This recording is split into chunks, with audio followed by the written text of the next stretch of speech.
Shalom. Selamat pagi adik-adik semua. Selamat pagi Mbak Dea. Selamat pagi Mbak Yupita.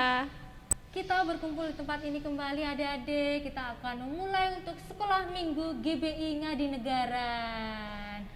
Nah adik-adik, kita akan memulai sekolah minggu kita. Namun sebelum itu kita akan mengangkat satu pujian yang berjudul Selamat datang Yesus Tuhanku. Adik-adik bisa bangkit berdiri didampingi oleh orang tua di rumah masing-masing.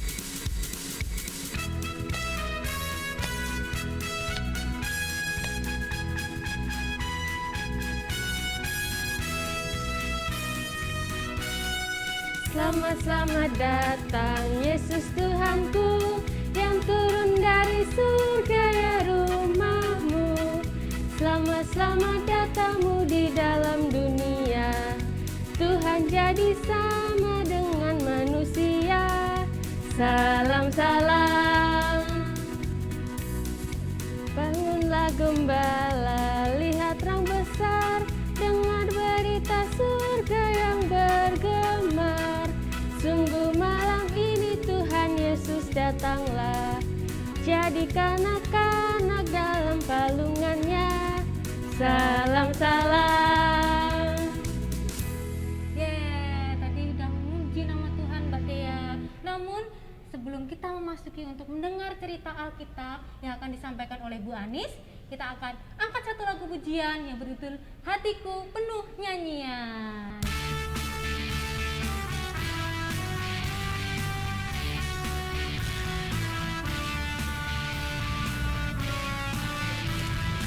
Hatiku penuh nyanyian, hatiku penuh nyanyian, hatiku bernyanyi untuk Raja segala raja.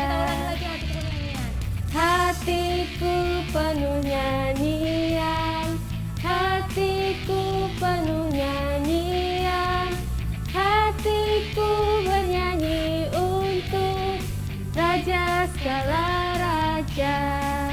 Dialah Raja,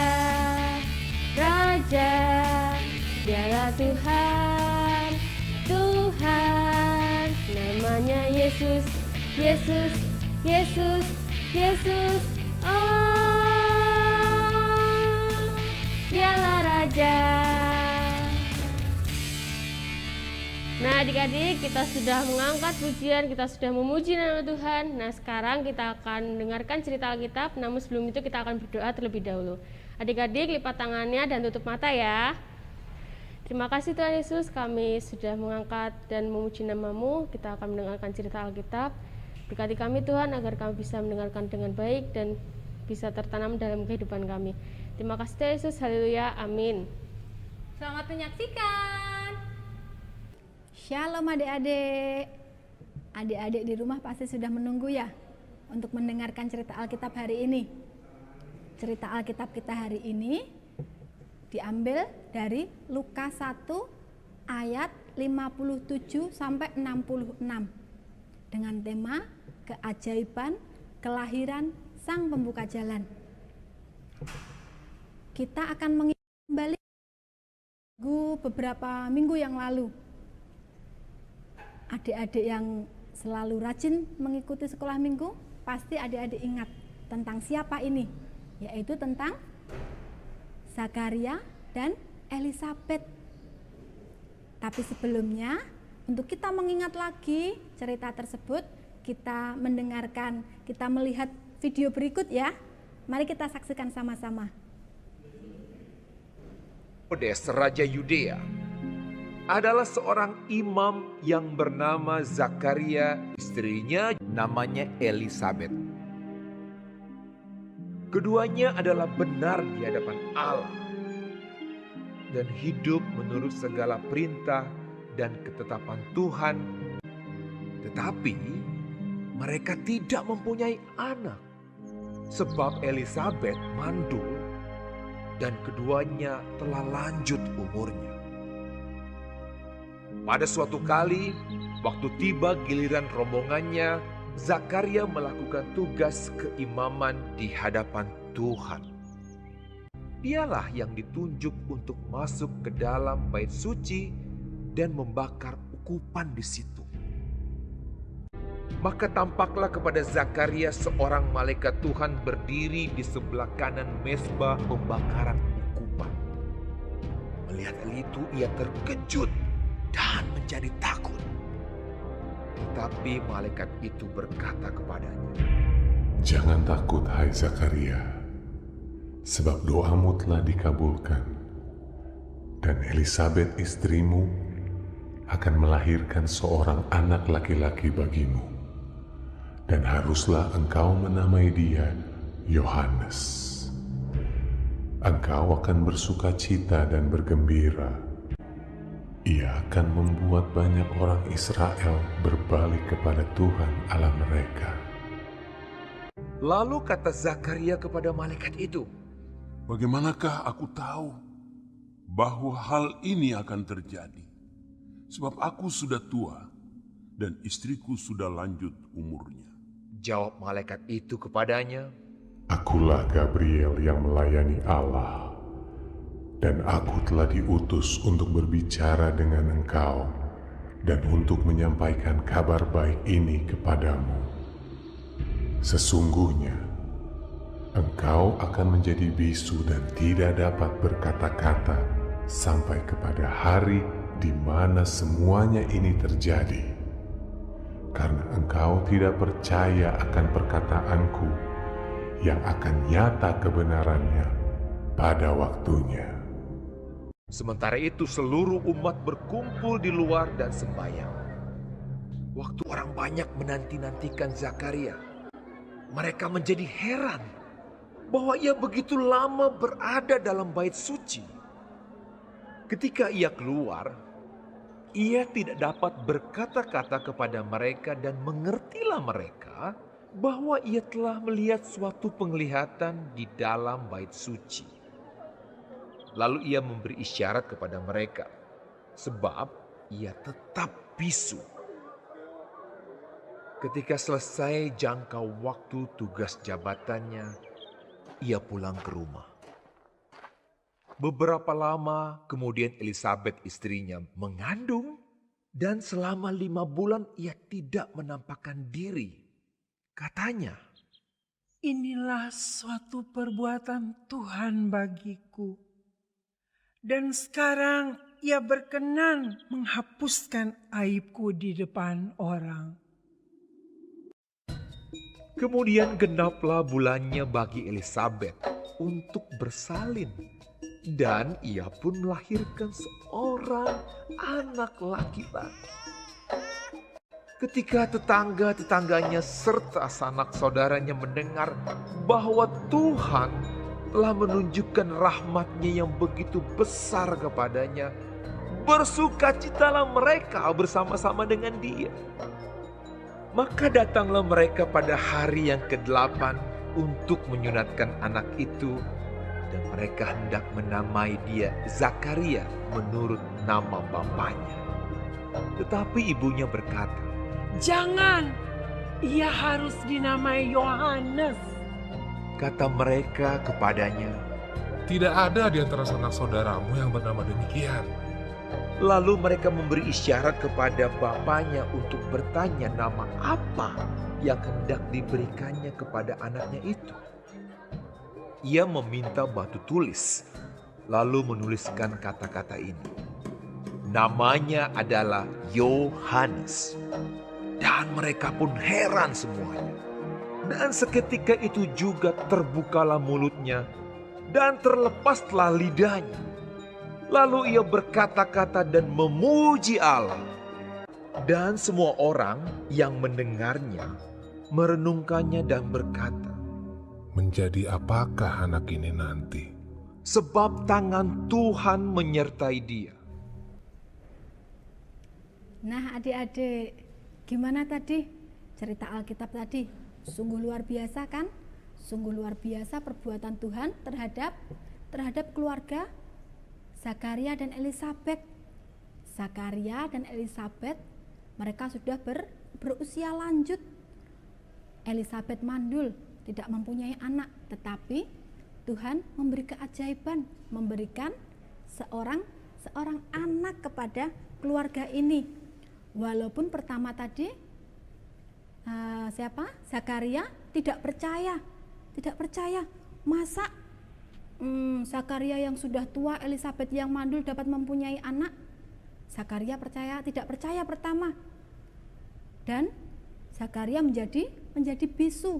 Zakaria bisu selama 9 bulan, selama kehamilan Elisabet.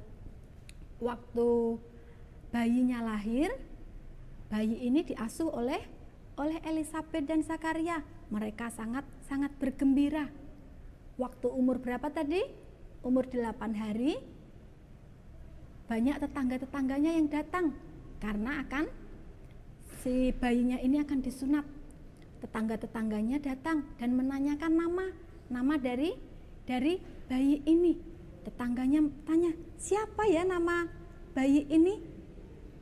Tetangganya mengusulkan, bagaimana kalau namanya Zakaria, seperti nama ayahnya. Karena kebiasaan orang-orang Yahudi zaman itu, anaknya memiliki nama seperti orang tuanya. Tetapi Elisabet bilang, jangan diberi nama Zakaria, diberi nama Yohanes. Keluarga yang lain, tetangga-tetangga yang lain bingung. Loh, kok dikasih nama Yohanes? Bukankah dari keluarga kita tidak ada yang mempunyai nama Yohanes? Terus mereka menanyakan kepada ayah bayi ini, kepada Zakaria. Tetapi Zakaria tidak bisa berbicara. Maka Zakaria mengambil dan menulis nama. Tadi apa namanya? Ditulis nama Yohanes. Setelah memberi nama Yohanes itu, tiba-tiba mulut Zakaria terbuka dan Zakaria dapat berbicara. Kenapa itu ya? Kok mulut Zakaria langsung bisa berbicara setelah Zakaria menuliskan kata Yohanes tadi? Itu karena Zakaria taat kepada Tuhan yang menyuruh lewat malaikat tadi, menyuruh Zakaria memberi nama anaknya Yohanes. Zakaria taat dan mukjizat terjadi pada Zakaria. Mulutnya dapat terbuka dan dapat berbicara lagi. Apa yang dilakukan Zakaria pertama kali setelah dia dapat berbicara? Apa ya adik-adik kira-kira? Iya, betul sekali. Mengucap syukur. Mengucap syukur kepada siapa? Tentu saja kepada Tuhan.